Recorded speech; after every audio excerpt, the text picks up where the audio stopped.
X-Men Days of Future Past is just days away, and we figured we aren't the only ones who are really excited about it, so we decided to dig up some obscure facts about the Wolverine and the rest of the X-Men. Behold, here are 7 things you didn't know about the X-Men. Probably.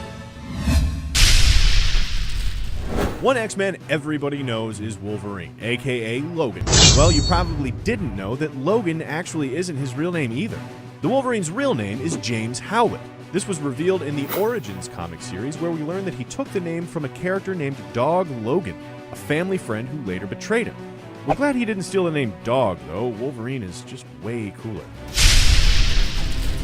Playing the Wolverine in X-Men was a breakout role for Hugh Jackman. It's what catapulted him to superstar status, scoring parts in other, cinema classics like this. But most people don't know that with Days of Future Past under his belt, this will be the 7th time Hugh Jackman has played Wolverine, a record for how many times a comic book character has been played by the same actor in films with a theatrical release. He's also the only actor to appear in the entire X-Men film series, even though a lot of fanboys went ballistic when they cast a 6'2" guy to play the Wolverine back in 2000, it seems to have worked out pretty well. Minus this. The X-Men is, straight up, just an awesome name for a supergroup of mutants. But did you know that Stan Lee originally wanted to name the series The Merry Mutants? The Marvel publisher heard the name and basically said, hell no.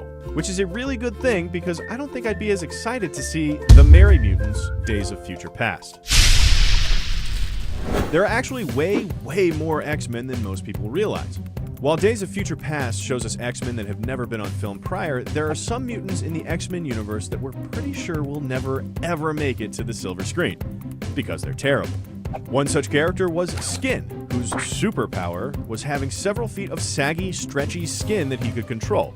Considering we already have to spend most of our lives protecting our skin from, scrapes and cuts to the sun and bees, all this guy was really good for was needing all the band-aids after a battle. Another X guy you won't ever see in the movies is Maggot. His power was he had 2 super maggots that could digest anything. He was basically a glorified version of the kid in the cafeteria at lunchtime who would eat anything if you gave him $1. There was also Wraith, whose power was having invisible skin. That's not so much a mutant superpower as it is a terrible problem. Oh, and he can also transplant his invisible skin power to other mutants. I guess so that they could experience how much it sucked firsthand. Keep your lame non-powers to yourself, bro. Let's jump right into this one because it's kind of hardcore. Professor X totally wanted to bang an underage girl. Stick with me, guys. We'll get through this together. See, in X-Men issue number 3 from 1964, we learn that Charles Xavier is in love with Jean Grey, who was 15 at this time in the comics. The professor kept his boner for the teenage Jean Grey a total secret for a decade, which is both correct and a long time to hold on to a secret boner. Hey, can we start a hashtag for secret boner? But no, okay, I'll just get back to work then. Anyway, Professor X did finally confess his hashtag secret boner to Moira McTaggart in a 1976 issue. And based on what he says, it sounds like he had moved on from being in love with Jean Grey by then anyway. Probably because she'd gotten too old. All of you diehard fans who think Marvel can do no wrong might kind of hate this thing, but it's the truth. The X-Men are a ripoff. A few months before the first X-Men comic was released by Marvel, DC had already started their own band of mutated humans with superpowers forced to the outskirts of humanity because of their gifts, called the Doom Patrol. That might sound like a coincidence, but it gets worse. The Doom Patrol, which again came out before the X-Men, had the tagline, "The World's Strangest Heroes" on the cover. The X-Men's first issue tagline, "The Strangest Superheroes of All." And it gets even worse. Here's an image of the Doom Patrol, who, wouldn't you know it, are led by a wheelchair-bound dude called the Chief. He's basically a lumberjacky Professor X.